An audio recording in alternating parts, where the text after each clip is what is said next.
अस्सलामुअलैकुम, आप देख रहे हैं समा। मैं हूं फवाज ज़ैदी और मैं हूं सिद्रा मीर। बुलेटिन का आगाज करते हैं। बात करेंगे कराची के सिविक सेंटर में होने वाले खूनी झगड़े की। लाहौर मोटरवे ज्यादती केस से मुतालिक भी आपको आगाह करेंगे, लेकिन सबसे पहले नवाज शरीफ से मुतालिक अहम खबर देंगे। इस्लामाबाद हाई कोर्ट ने अल अजीजिया रेफरेंस में सरेंडर करने के हुक्म के खिलाफ नजर सानी की दरखास्त मुस्तरद कर दी है। मियां साहब के नाकाबिले जमानत वारंट गिरफ्तारी जारी कर दिए हैं। 22 सितंबर तक पेश ना हुए तो नवाज शरीफ को इश्तिहारी करार देने की कार्रवाई शुरू कर दी जाएगी।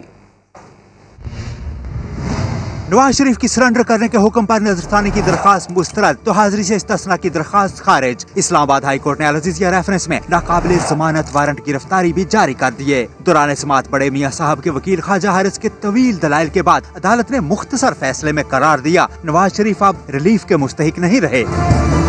मेडिकल रिपोर्ट्स के मुताबिक नवाज शरीफ फिट ही नहीं तो वापस कैसे आए? मियां साहब के वकील ने यह एतराज किया तो अदालत ने मेडिकल रिपोर्ट्स पर ही सवालात उठा दिए। जस्टिस मोहसिन अख्तर कियानी ने रिमार्क्स दिए, मेडिकल रिपोर्ट्स किसी अस्पताल की नहीं, एक कंसल्टेंट की हैं। अभी तक किसी अस्पताल ने नहीं कहा कि वो इलाज के लिए दाखिल हुए थे या उनकी कोई सर्जरी होना बाकी है। उनके दिल का इलाज तो हो सकता है, लेकिन दिल वापस जवान नहीं हो सकता। जब वो अस्पताल में भी नहीं तो पाकिस्तान क्यों नहीं आए?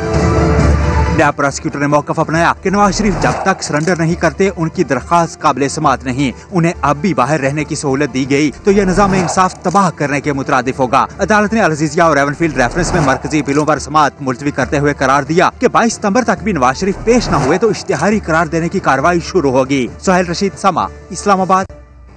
और अब आपको मरियम नवाज के ट्वीट के बारे में बताएं। पूछा कि बताओ किसी एक का नाम जिसके लिए एजेंसीज पर मुश्तमिल GITs बनी हो, जिसके लिए नैब रेफरेंसेस दायर करने का हुक्म जारी हुआ हो, जिसके लिए मॉनिटरिंग जजेस लगाए गए हों, जिसने बेटी समेत अदालतों में 150 से ज्यादा पेशियां भुगती हों, जो जेल की काल कोठरी में जाने के लिए अपनी 47 साला रफीक हयात को बिस्तर मर्ग पर छोड़कर अपनी बेटी का हाथ थामे नाकर्दा जराइम की सजा काटने वतन वापस आ गया हो और कानून के आगे पेश हो गया हो। क्या ऐसे होते हैं मफरूर और इश्तिहारी? तो मरियम नवाज का ट्विटर पैगाम आया है। पूछा कि बताओ किसी एक का नाम जिसके लिए एजेंसीज पर मुश्तमिल GITs बनी हो, जिसके लिए नैब रेफरेंसेस दायर करने का हुक्म जारी हुआ हो, जिसके लिए मॉनिटरिंग जजेस लगाए गए हों, अदालतों में 150 से जायद पेशियां भुगती हों, जो जेल की काल कोठरी में जाने के लिए अपनी 47 साला रफीक हयात को बिस्तर मर्ग पर छोड़कर अपनी बेटी का हाथ थामे नाकर्दा जराइम की सजा काटने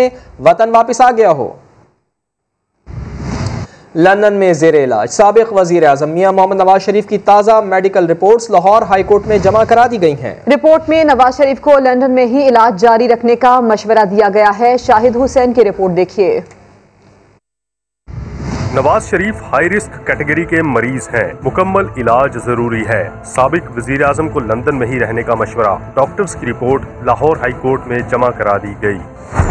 4 सफ़हात पर मुश्तमिल रिपोर्ट नवाज शरीफ के वकील अमजद परवेज ने जमा कराई। रिपोर्ट के मुताबिक हाई रिस्क कैटेगरी के मरीज को दिल के इलाज के लिए तमाम इक़दाम करने की जरूरत है। दिल की शरियानें खोलने के लिए जल्द ही वक्त मुकर्रर किया जाएगा। प्लेटलेट्स का इलाज दिल की बंद शरियानें खोलने का अमल मुकम्मल होने के बाद किया जाएगा। डॉक्टर्स ने मशवरा दिया है कि नवाज शरीफ मेडिकल थेरापी और रूटीन की चहलकदमी जारी रखें। नवाज शरीफ के मुताबिक वो पाकिस्तान की जेल में तनहा कैद थे, वहाँ उनकी हालत ज्यादा खराब हुई। आपको बताएं नवाज शरीफ की जान को खतरा है, वो इलाज करवाकर ही वतन वापस आएंगे, ऐसा कहना है लीगी रहनुमा शाहिद खान अब्बासी का। वफाकी वजीर फवाद चौधरी ने अदालती हुक्म को खुशाइन करार दे दिया। कहा साबित हो गया कि ये ड्रामा करके फरार हुए। शिबली फराज ने तो साफ कह दिया कि नवाज शरीफ जेल में रह ही नहीं सकते। रिपोर्ट आपको दिखाते हैं। इस्लामाबाद हाई कोर्ट से नवाज शरीफ के नाकाबिले जमानत वारंट गिरफ्तारी जारी। मुस्लिम लीग का रद्द अमल भी सामने आ गया। कानूनी नुकात को तरजीह दी है। नवाज शरीफ साहब की सेहत के हकायक के हवाले से हमें उस बात पर मायूसी भी है। इलाज कराकर वो वापस आएंगे और अदालत के सामने पेश हो जाएंगे। एहसन इकबाल ने कहा कि मेडिकल रिपोर्ट्स में सफर को नवाज शरीफ के लिए खतरा बताया गया, जिसे हुकूमत ने झुटलाया नहीं। हुकूमत बरतानिया में ये फैसले भेजेगी पाकिस्तान के फैसलों पर कि हमारा निज़ाम कानून किसी की हेल्थ कंडीशन को कैसे ट्रीट करता है, इसके ऊपर फैसला अब बरतानिया के इदारे करेंगे। शिबली फराज का कहना था कि जेलों में कई कैदी नवाज शरीफ से ज्यादा बीमार हैं। ये लोग जो है ना, ये जेल में ये रह नहीं सकते हैं, काम इनके जेल में रहने वाले हैं। फवाद चौधरी ने अदालती फैसले को खुशाइन करार दिया। अदालत ने भी जो मेडिकल रिपोर्ट्स हैं उनके ऊपर रिलाई नहीं किया और यूके की जो मेडिकल रिपोर्ट्स हैं वो जाहिर है कि जाली साबित हुई। फवाद चौधरी ने कहा कि अदालती फैसले से इस तासुर की नफी हुई कि मुल्क में ताकतवर के लिए अलग और कमजोर के लिए अलग कानून है। खबरों में आगे देखिए, shoot out in civic centre. एक धेले की नहीं, अरबों की करप्शन हुई है। फैसला आना अभी बाकी है। जल्द दूध का दूध और पानी का पानी हो जाएगा। चेयरमैन नैब जावेद इकबाल ने एकतरफा एहतसाब का इल्जाम मुस्तरद कर दिया। कहा, आज तक किसी बेगुनाह के खिलाफ कोई रेफरेंस तैयार नहीं किया। कुदरत का एक अपना निजाम, आप जो होते हैं आप वही काटते हैं। ऐसा नहीं है कि कोई आदमी बेगुनाह है और उसके खिलाफ केस रजिस्टर किया गया है या उसके खिलाफ रेफरेंस तैयार किया गया है। किसी ने धेले की करप्शन नहीं की। करप्शन का रेशो तो करोड़ों और अरबों में। मैं इस तासुर की सख्ती से नफी करता हूँ। एहतसाब एक तरफा सिर्फ उन लोगों को नजर आता है उनकी आंखों पर पट्टी है या तासुर की ऐनक है। चंद दिन पहले वो मालूम के बड़े सियासतदान हैं, वो कह रहे थे कि मैं चेयरमैन को मनाजरे का चैलेंज करता हूँ। उन्होंने कहा था जी नैब की क्या ताकत है, ये तो अपनी नाक से मक्खी नहीं उड़ा सकता। मैं उनकी खिदमत में मुहर्रमाना अर्ज करूँ कि नैब ने कभी किसी मक्खी को इजाजत ही नहीं दी कि उनके नाक पे बैठे। अगर करप्शन होगी तो ज़्यादा केस रजिस्टर होंगे, जब ज़्यादा केस रजिस्टर होंगे तो ज़्यादा जमानतें भी होंगी। जमानत का वो जाना कोई बड़ी बात इसलिए नहीं है, तो मर्डर केसेस में भी जमानतें हो जाती हैं, उनको संजीदगी से लेने की इसलिए ज़रूरत नहीं कि फैसला हनूज बाकी है। एंटी करप्शन फोर्स की तादाद भी बढ़ रही है। केसेस का इंशाअल्लाह जल्द अज जल्द फैसला होगा। दूध का दूध और पानी का पानी हो जाएगा। और लीगी रहनुमाओं ने हमजा शहबाज की रिहाई के लिए पंजाब असम्बली के बाहर एहतजाज किया। हुकूमत पर इंतकामी कार्रवाइयों का इल्जाम भी लगा दिया। लाहौर से मोहम्मद लुकमान अपनी रिपोर्ट के साथ। मुस्लिम लीग नून के कारकुनों ने पंजाब असम्बली के सामने सड़क बंद करके एहतजाज किया और मुतालबा किया कि हमजा शहबाज को इलाज के लिए अस्पताल मुंतकिल किया जाए। मुस्लिम लीग नून के रहनुमाओं ने इल्जाम आयद किया कि मौजूदा हुकूमत ने इंतकामी जज्बे के तहत हमजा शहबाज समेत दीगर रहनुमाओं को झूठे मुकदमात में बंद कर रखा है। आज इंतहा कर दी गई जब उनके टेस्ट रिपोर्ट आई कि कोरोना में मुंसलिक है, लेकिन इसके बावजूद उनको हॉस्पिटल शिफ्ट करने से इनको इनकार कर दिया। आप फेस देखकर केस बनाते हैं, आप फेस देखते हैं। अगर वो फेस ऑपोजिशन पार्टी का है आप बड़े जोश से केस बनाते हैं, और अगर वो फेस पीटीआई का उसके इत्तेहादियों का है आपके पर जलते हैं। मुस्लिम लीग नून के रहनुमाओं का कहना था कि जब तक हमजा शहबाज को जेल से अस्पताल मुंतकिल नहीं किया जाता एहतजाज का सिलसिला जारी रहेगा। कैमरामैन खौर महमूद के साथ मोहम्मद लुकमान, समा, लाहौर। बिलावल भुट्टो जरदारी का कहना है कि अवाम वजीर आजम को 5 साल तो क्या एक दिन भी बर्दाश्त करने को तैयार नहीं। हुकूमत को अब जाना ही होगा। कानून सबके लिए बराबर होना चाहिए। बदकिस्मती से सिर्फ अपोजिशन को निशाना बनाया जा रहा है। अपोजिशन जमातों का मकसद एक ही है, बस इत्तेफाक राय होना बाकी है। समा के नुमाइंदे संजय सादवानी से खुसूसी गुफ्तगू में बिलावल भुट्टो जरदारी ने मजीद क्या कहा, आपको दिखा देते हैं।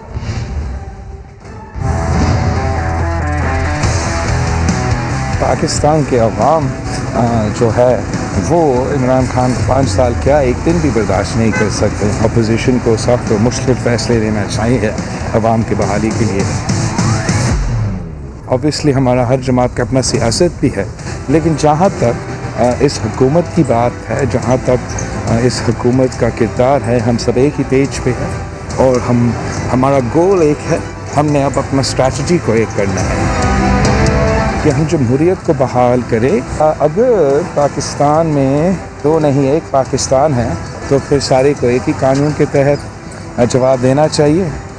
मगर जैसे कि आपने देखा पिछले 2 साल में सिर्फ अपोजिशन को जवाब देने के कहते हैं, और इनके अपने लोग जिन्होंने करप्शन के रिकॉर्ड्स तोड़ दिए हैं, जिनके बारे में बैरून मुल्क लिखा जा रहा है, बाहर के पेपर्स तो लिखते हैं, यहाँ के पेपर्स में स्पेस नहीं दी जाते, उनको भी जवाब देना चाहिए। वज़ीर आज़म इमरान खान ने रावी अर्बन डेवलपमेंट प्रोजेक्ट का संगे बुनियाद रख दिया। तकरीब से खिताब में कहा, रोटी, कपड़ा और मकान सिर्फ एक नारा था, पहली बार गरीबों को मकान फराहम किया जा रहा है, नए पाकिस्तान का तस्वुर नजर आ रहा है। उनकी गुफ्तगू आपको दिखाते हैं। ये जो एक पूरा नया शहर बनाना है आसान काम नहीं है, बड़ी मुश्किलें आएंगी, रास्ते में रुकावटें आएंगी, रुकावटों ने आना है, लेकिन ये हम फैसला कर लें कि ये शहर लाहौर की भी ज़रूरत है, पाकिस्तान की भी ज़रूरत है। पहले तो रोटी कपड़ा मकान एक स्लोगन थी, ये पहली दफ़ा हम अब हर जगह जो भी सोसाइटी बनेगी अब उसके अंदर गरीबों की हाउसिंग रखेंगे।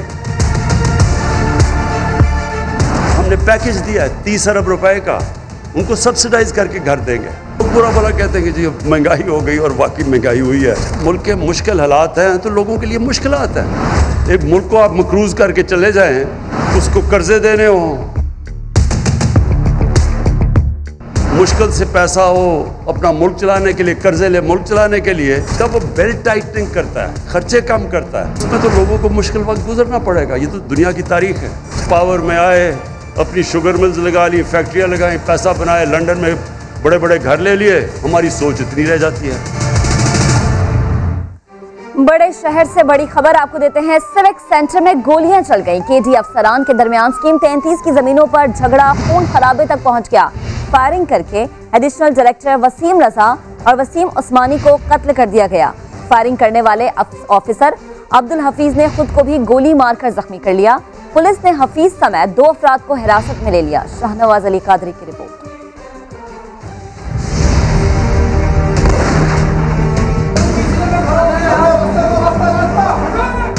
कराची के सरकारी दफ्तर में गोलियां चल गईं। सिविक सेंटर की तीसरी मंजिल उस वक्त खूनम खून हो गई जब एडिशनल डायरेक्टर वसीम रजा के दफ्तर में मीटिंग जारी थी। बात इतनी बिगड़ी कि सरकारी अफसर अब्दुल हफीज ने बंदूक तान ली। गोलियां लगने से वसीम रजा और वसीम उस्मानी शदीद जख्मी हुए और जख्मों की ताब न लाते हुए अस्पताल में दम तोड़ गए। शोर शराबा मचा तो हम लोग आए तो आगे जख्मियों को बाहर लेके जा रहे थे, लिफ्ट से नीचे लेके जाए गाड़ियों में, वहाँ लेके नीचे और अस्पताल पहुंचाया। फायरिंग करने वाले अब्दुल हफीज ने खुद को भी गोली मारकर जख्मी किया। सैयद इमरान शाह कमरे से बाहर आने में कामयाब हो गया। पुलिस ने जख्मी अफसर अब्दुल हफीज और इमरान शाह समेत पिस्तौल को भी अपनी तहवील में ले लिया। कैमरामैन इम्तियाज अली के साथ शाहनवाज अली कादरी, समा, कराची। सिविक सेंटर में दोस्त दुश्मन क्यों बन गए, समा अंदर की कहानी सामने ले आया। झगड़ा स्कीम 33 मेट्रोविल में 15 साल से तैनात अब्दुल हफीज के ट्रांसफर पर हुआ। मामला मिन्नत समाजत से शुरू होकर धमकियों तक पहुंचा और आज फायरिंग हो गई। अब्दुल हफीज का ट्रांसफर क्यों किया गया, देखते हैं अहमद रहमान खान की रिपोर्ट में।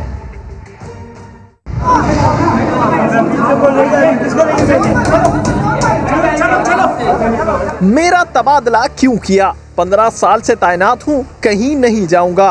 गोलियां चलाने वाले अब्दुल हफीज की आंखों में खून उतर आया। समा ने सिविक सेंटर वाकये की अंदरूनी कहानी का खोज लगा लिया।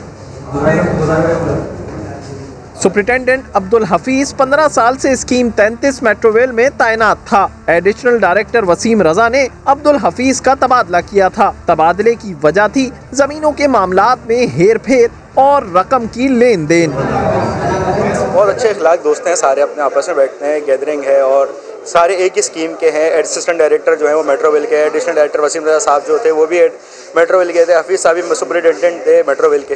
तबादला रुकवाने के लिए अब्दुल हफीज ने पहले तो 2 रोज मिन्नतें की, बात ना बनी तो धमकियां दी जाने लगी। आज बैठक में भी यही मसला जेर बहस आया तो एडिशनल डायरेक्टर वसीम रजा के ना मानने पर अब्दुल हफीज ने गोलियां चला दी। अहमद रहमान खान, समा, कराची। लाहौर मोटरवे ज्यादती केस के 6 रोज़ बाद भी पुलिस मरकजी मुल्ज़िम आबिद को गिरफ्तार नहीं कर सकी। पुलिस ने मुल्ज़िम की गिरफ्तारी के लिए अब तक क्या इक़दाम किए हैं, बता रहे हैं समा के नुमाइंदे रियाज अहमद। जी बिल्कुल, 6 रोज़ गुजर चुके हैं और मरकजी मुल्ज़िम जो है वो अभी तक आबिद अली जिसका नाम है वो अभी तक हिरासत में नहीं आया। पुलिस उसे पकड़ने में नाकाम है। दूसरी तरफ पुलिस ने उसकी जो है वो बीवी, वालिद और बेटी को जो है वो हिरासत में लिया हुआ है। और इसके अलावा आज मज़ीद 8 अफराद को पुलिस ने हिरासत में लिया है जो उसके साथ राब्ते में थे। जब से उसका फ़ोन बंद है उससे पहले जितने लोग उससे राब्ते में थे पुलिस उनसे राब्ता कर रही है, उनको हिरासत में ले रही है और उनसे पूछगिछ भी कर रही है। पुलिस का ये कहना है अभी मज़ीद 8 अफराद को हिरासत में लिया गया है और उनसे पूछगिछ जारी है और तवक्को की जा रही है कि उसको जल्द गिरफ्तार कर लिया जाएगा। लेकिन पुलिस का ये कहना है कि मुख्तलिफ जगहों पर जो अफराद हिरासत में लिए गए हैं उनके पूछा कि किन किन जगहों पर उसका ठिकाना है या किन किन लोगों से वो मिलता है, वहाँ जाकर रेड भी किया गया लेकिन आबद अली जो है वो गिरफ्तार नहीं हो सका। लेकिन पुलिस ने फिर ये दावा किया है जिस तरह कल दावा किया था कि 24 घंटों में उसे गिरफ्तार कर लिया जाएगा। जी बहुत शुक्रिया आपका रियाज। कराची में नन्ही मरवा के कत्ल केस में गिरफ्तार मुलजिम फैज़ ने दोस्त के साथ मिलकर घिनौने जुर्म का इतराफ़ कर लिया है। अदालत ने दोनों का 26 सितंबर तक जिस्मानी रिमांड मंजूर कर लिया। रिपोर्ट करेंगे इरफानुल हक। पीआईबी कॉलोनी की नन्ही परी के कत्ल केस की गुत्थी सुलझने लगी। पुलिस के जेर हिरासत मुलजिम फैज ने 6 साला मरवा को अगवा और ज्यादती का निशाना बनाने का इतराफ़ कर लिया। दर्जी की दुकान पर काम करने वाले मुलजिम ने बयान दिया कि उसने अपने दोस्त अब्दुल्ला के साथ ये घिनौनी हरकत की। ज्यादती की वजह से बच्ची की मौत वाक़ई हुई तो लाश को कचरा कुंडी में फेंक दिया गया। मुलजिम फैज मरवा के मोहल्ले में ही रहता है। पुलिस ने फैज और उसके दोस्त अब्दुल्ला समेत नवाज का भी जिस्मानी रिमांड हासिल कर लिया। दौरान तफ्तीश मजीद अहम इंकशाफात का इम्कान है, जबकि पुलिस को मुलजिमान के DNA रिपोर्ट्स का भी इंतजार है। 6 साला मरवा को 4 सितंबर को अगवा किया गया था, जिसकी लाश 3 दिन बाद मिली थी। इरफानुल हक, सामा, कराची। क्लासेस ऑनलाइन ली हैं तो इम्तिहान भी ऑनलाइन ही देंगे। जामिया कराची के तलबा पहले ही दिन एहतजाज के लिए एडमिन ब्लॉक पहुँच गए। फिजिकल इम्तिहान के खिलाफ शदीद एहतजाज किया। सलमान अहमद की रिपोर्ट।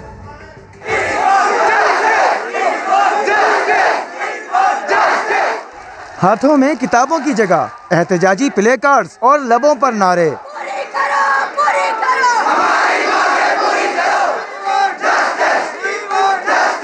ये हैं जामिया कराची के तलबा जो 6 माह की ऑनलाइन क्लासेस से मुतमईन ना हुए। यूनिवर्सिटी के पहले ही रोज इंतजामिया ने फिजिकल इम्तिहान का ऐलान किया तो तलबा एडमिन ब्लॉक के बाहर एहतजाज करने पहुँच गए। आप बोल रहे हैं अगले हफ्ते से फिजिकल एग्जाम है तो हम कैसे तैयारी करें, क्या पढ़ें, कुछ समझ नहीं आ रहा। जामिया कराची के वाइस चांसलर ने भी दो टोक कह दिया, चाहे कुछ भी हो जाए इम्तिहान तो देना होगा, इम्तिहान के बगैर प्रोमोट नहीं किया जाएगा। जो बच्चों की ये डिमांड है वो बिल्कुल ही एक्सेप्टेबल नहीं है कि बगैर इम्तिहान के प्रोमोट कर दिया जाए। इन बच्चों को मैंने कहा कि अगर आपको कोई प्रॉब्लम है आप अपने कोर्स इंचार्ज से जाके मुलाकात करें। शदीद गर्मी में 2 घंटे एहतजाज के बाद भी बात ना बनी तो तुलबा पुरअमन तौर पर मुंतशिर हो गए। कैमरामैन फरहान यूसुफ के साथ सलमान अहमद, समा, कराची। मुल्क भर में तालीमी इदारे खुल गए। नवी जमात से जामियात तक तदरीसी सिलसिला बहाल हो गया। पहले रोज SOPs पर सख्ती से अमल दरामद कराया गया। विफाकी वजीर तालीम शफकत महमूद ने मुख्तलिफ स्कूल की सूरत हाल का जायजा भी लिया। 6 माह बाद स्कूल कॉलेजेस में तालीम का सिलसिला बहाल। पहले मरहले में 9वीं और 10वीं जमात के तलबा समेत कॉलेजेस और जामियात के तलबा को बुलाया गया। स्कूल में दाखिले के वक्त SOPs पर पूरी तरीके से अमल हुआ। वफाकी वजीर तालीम ने SOP पर अमल न करने वालों के खिलाफ सख्त कार्रवाई का ऐलान भी किया। कंट्रोल रूम्स बना दिए गए हैं, हर स्कूल की मॉनिटरिंग हो रही है और ये देखा जाएगा कि अगर कहीं खुदा न खास्ता कोई अमल दरामद नहीं हो रहा उनको वार्निंग दी जाएगी और फिर स्कूल बंद भी किया जा सकता है। कराची के तलबा भी खुशी खुशी स्कूल गए। फ्रेंड्स के साथ, टीचर्स के साथ एक अच्छा अटैचमेंट होती है तो ज़्यादा अच्छा लगता है स्कूल आकर। हम ऑनलाइन क्लासेस लेते थे लेकिन वो मज़ा नहीं आता था जैसे टीचर्स के साथ पढ़ने में आता है, स्टूडेंट्स के साथ, फ्रेंड्स के साथ पढ़ने में आता है। लाहौर के तालीमी इदारों में भी तदरीसी सिलसिला बहाल। क्लासरूम्स में समाजी फासले को यकीनी बनाया गया। पेशावर के तलबा ने भी SOPs पर मुकम्मल अमल दरामद का अज़्म किया ताकि स्कूल्स दोबारा बंद न हों। तालीमी इदारों के बाहर आगाही बैनर्स भी आवेजा किए गए थे। कोयटा हरारत चेक करने के बाद तलबा और असातिज़ा को तालीमी इदारों में जाने दिया गया। बलूचिस्तान हुकूमत ने तालीमी इदारों में कोरोना के रैंडम टेस्ट कराने का भी फैसला किया है। स्कूल कॉलेजेस खुल गए, अब तो पढ़ने के लिए जाना ही होगा, कोई बहाना नहीं चलेगा। तालीमी सरगर्मियां बहाल हुई तो पढ़ाकू बच्चे खुश नजर आए तो कुछ उदास। इस्लामाबाद से देखिए फरार रब्बानी की रिपोर्ट। कोरोना गर्दी के साथ साथ अब तलबा के लिए छुट्टियों का सुनामी भी खत्म, पढ़ाई टाइम शुरू। तालीमी इदारों की 6 माह से बंदिश पर बेशतर तलबा उकताहट का शिकार। कहते हैं इतनी छुट्टियों ने तो घर भर को बेजार कर रखा था। पढ़ाई फिर शुरू होने पर खुशी का इजहार। हम कॉलेज जरूर जाएंगे, हम तो घर बैठ बैठ के बोर हो गए हैं। ऊपर से पेरेंट्स हमारे हमसे बहुत तंग आ गए हैं। घर रह काम तंग आ चुके हैं। सारा दिन पहले सो लिया, खा लिया, पी लिया, कोई काम तो है नहीं।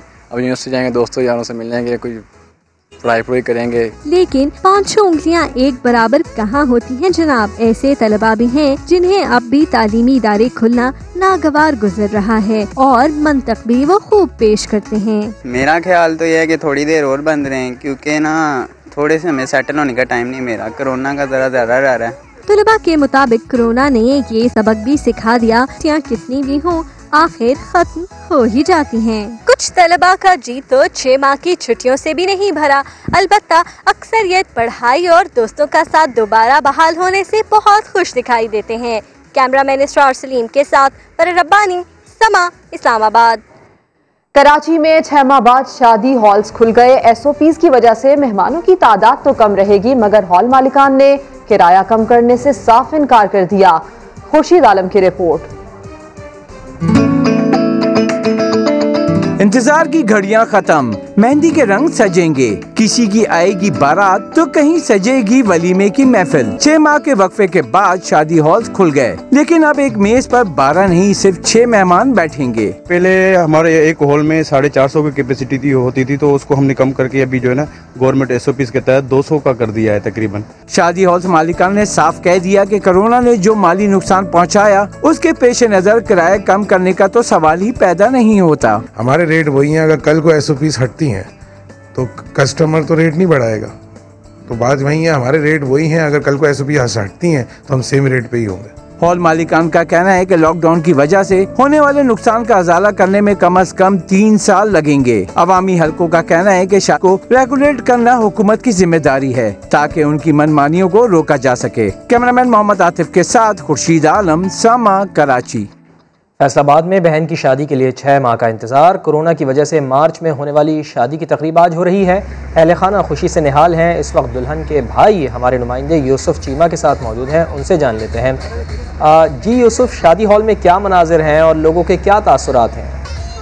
इस वक्त हम लोग डाइवर रोड पर मौजूद हैं, जहाँ पर एक शादी की तकरीब जो है बड़े धूमधाम से मनाई जा रही है। इससे पहले जितनी भी शादियाँ होती थी बड़ी चोरी छुपे से और डर डबक के होती थी, क्योंकि ज़िला इंतजामिया जो है वहाँ पर रेड करती थी और किसी को भी कहीं इज्तिमा करने की इजाज़त नहीं होती थी। इस वक्त हमारे साथ लड़की के भाई मौजूद हैं, उनसे जानते हैं क्या इंतजाम थे, कब से प्लान किया हुआ था शादी का? मार्च का हमारा प्लान था, तो जैसा कि अब ऐलान था गवर्नमेंट का कि 15 सितंबर को जो है वो इजाज़त मिल गई है और मिल भी गई है। लेकिन ये मज़े के खाने जो यहाँ पर तैयार किए गए हैं और तमाम दोस्त जो है यहाँ पर इंतजार कर रहे हैं। बारात कुछ ही लम्हात में यहाँ पर आने वाली है और उनका स्वागत के लिए यहाँ पर तमाम लोग मौजूद हैं। जी यूसुफ चीमा हमें अपडेट कर रहे थे। गुजरावाला में शादी हॉल्स दोबारा खुलने पर मालिकान और मुलाजिमीन ने जश्न मनाया। मोहसिन खालिद की रिपोर्ट देखिए। लोगों में खुशियां बांटने वाले खुद भी खुशी से निहाल। गुजरावाला में मैरिज हॉल्स खुलने पर मालकान और मुलाजमीन का जश्न।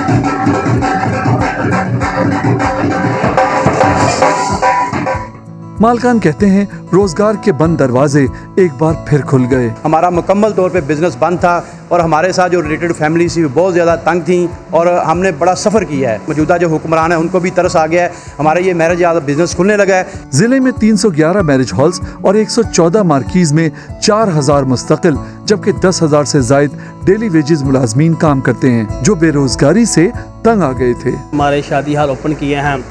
पिछले तकरीबन 7 माह से हमारे घरों के चूल्हे बंद पड़े थे। अब इस वजह हमारे घर के चूल्हे चलेंगे और हम बेहद मशकूर हैं हुकूमत पाकिस्तान की जिन्होंने हमारे हाल ओपन किए हैं। SOPs के तहत मैरिज हॉल्स की रौनकें बहाल होने पर जहां मुलाजमीन को रोजगार मिलेगा, वहीं शादी ब्याह और दीगर तकरीबात के लिए जगह मिलने पर शहरी भी खुश हैं। कैमरामैन शबीर हुसैन के साथ मोहसिन खालिद, समा, गुजरावाला। शादी हॉल्स खुले तो बैंड बाजे के काम से मुंसलिक अफराद को रोजगार मिलने लगा। मुल्तान से देखिए मोहसिन अली की रिपोर्ट। शादी हाल खुलने से बैंड बाजे वालों का कारोबार चमक उठा। कोरोना के बायस 6 माह से बंद कारोबार बहाल हुआ तो उस्ताद अहमद नवाज और उनकी टीम को काम मिलना शुरू हो गया। ये 6 महीने जो गुजर के गए, इसके हालात में तो बिल्कुल हमारा रोज़गार नहीं था। तमाम हमारे साथी जो थे ये भी बेरोज़गार थे और हम भी बेरोज़गार थे। लिहाजा अब ये खुशी का इजहार हुआ है, हमें पता चला कि क्लब खुल रहे हैं और आज पहले दिन हमारा ये ऑर्डर बुक हुआ है। पूरी टीम सफ़ेद रंग के यूनिफॉर्म ज़ेबे तन किए अपनी मौसीकी के आलात को साफ करते और बजाते खुशियों के लम्हात का इस्तकबाल कर रहे हैं। पहले मैरिज हॉल बंद थे, 15 तारीख आज है, तो मैंने कहा सोच रहा था कि भैया अभी एडवांस ही बुकिंग हो जाए, लेकिन ये कहते हैं हमारे पास टाइम नहीं है, जिसकी वजह से मैं अब किसी और के पास जाऊँगा। लॉकडाउन से शदीद माली मुश्किलात का शिकार उस्ताद अहमद नवाज और उनकी टीम फंक्शन मिलने पर काफ़ी खुश है। कैमरामैन चौधरी महबूब के साथ मोहसिन अली, समा, मुल्तान। खबरों के सिलसिले को आगे बढ़ाते हैं। मुस्लिम लीग नून के कायद मियां शहबाज शरीफ ने कौमी असेंबली में मोटरवे वाक़े से मुतालिक बयान पर माफ़ी मांग ली। ट्विटर पैगाम में लिखा कि मैं अपने जज्बात को सही तरह से बयान नहीं कर सका। मोटरवे वाक़े पर तमाम लोगों की तरह मैं भी अफसरदा हूँ, लेकिन फिर भी अगर किसकी दिल आज़ारी हुई हो तो मैं माजरत चाहता हूँ। शहबाज शरीफ ने कौमी असेंबली में बयान क्या दिया था, अपने नाजरीन को सुनवा देते हैं। सियालकोट मोटरवे पे ये अंदोनाक वाक़या पेश आया, तो यहाँ पर ये मैं समझता हूँ कि कहना गैर मुनासिब नहीं होगा कि ये मोटरवे भी अल्हम्दुलिल्लाह मियाँ नवाज शरीफ की सरबराही में मुस्लिम लीग नून ने बनाया। ये अल्लाह ताला के बेपाया फजल करम है कि इसका पूरा क्रेडिट ये मियाँ नवाज शरीफ की गवर्नमेंट को जाता है और मुस्लिम लीग नून को जाता है और उनकी टीम को जाता है। हुकूमत ने ज़्यादती के मुजरिमों को सरेआम फांसी की बात की तो जियालो ने मुखालिफत कर दी। रज़ा रब्बानी ने कहा कि पहले आइन पढ़ लें, सरेआम फांसी से मुआशरा मज़ीद तशद्दुद पसंद बन जाएगा। PTI रहनुमा सेनेटर फैसल जावेद बोले, ज़्यादती के मुजरिमों के साथ वो होगा कि नस्लें याद रखेंगी। यहाँ पे देखने में ये आ रहा है कि रियासत मां जैसी तो ना बनी, बहन जैसी तो बन गई। पूरा सिस्टम हम जो है इसको ठीक करने के लिए जा रहे हैं। पूरी पार्लियामेंट सख्त कवानीन ला रही है। आपके साथ वो होगा कि आपकी नस्लें याद रखेंगी। इस बात में प्राइड लेती है। पब्लिक हैंगिंग करेंगे। पब्लिक हैंगिंग अगर आपने करनी है तो पहले आइन का आर्टिकल 12 पढ़ ले। इन दरिंदों के इंसानी हकूक नहीं होते, इंसानों के लिए इंसानी हकूक होते हैं। सरेआम फांसी जो है वो अव्वलीन तरजीह। पब्लिक हैंगिंग के साथ सोसाइटी मजीद ब्रूटलाइज होगी। हमें पता है कि बहुत से लोगों को सियासी पुष्टपनाही भी हासिल होती है ऐसे कामों में। आप आइंदा से ये होने नहीं जा रहा। इस वक्त पाकिस्तान में इंसानी हुकूक भी नहीं है, रेपिस्ट राज है, डाकू राज है। ना इस मुल्क में डाकू राज है ना रेपिस्ट राज है। कौमी असेंबली से करारदाद मैं खुद पास कर चुका हूं कि इन रेपिस्ट को हैंग किया जाए, चौक चौराहों में उनको फांसी दी जाए। इंसानी हुकूक का कमीशन मौजूद नहीं है, हमारे बच्चे महफूज नहीं है, हमारे खवातीन महफूज नहीं है। एक मैसेज जाएगा पूरे मुल्क को जाएगा कि कोई रेपिस्ट जो यहाँ पे इखलास नहीं जा सकता। आप फिर उसमें हमें सपोर्ट करें। खैबर पख्तूनख्वा असम्बली में पीपल्स पार्टी की रुकन निगत औरकज़ई और PTI के मलिक लियाकत आपस में उलझ पड़े। दोनों के दरमियान गालम गलोच का तबादला भी हुआ। साथ ही अरकान ने बीच बचाव करवाया। सज्जाद हैदर की रिपोर्ट। पे भी बात नहीं करने देते, आप तो बदमाशों पे भी बात नहीं करने देते। खैबर पख्तूनख्वा असम्बली में पीपल्स पार्टी की निगत औरकज़ई एक बार फिर हुई सरापा एहतजाज, जिस पर तहरीक इंसाफ के मलिक लियाकत निगत औरकज़ई से लड़ पड़े। दोनों में तल्ख कलामी, अरकान बीच बचाव करने दरमियान में कूद पड़े।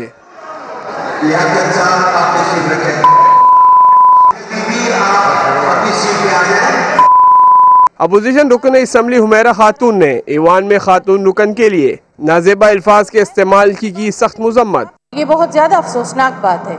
जो अल्फाज यहाँ पे इस्तेमाल किए गए हैं, हमारी निहायत ही मुहतरम और सीनियर पार्लियामेंटेरियन है वो, और जाहिर है उनकी जो बात चल रही थी वो तो आपसे थी ना, इनको बीच में आने की कोई ज़रूरत नहीं थी।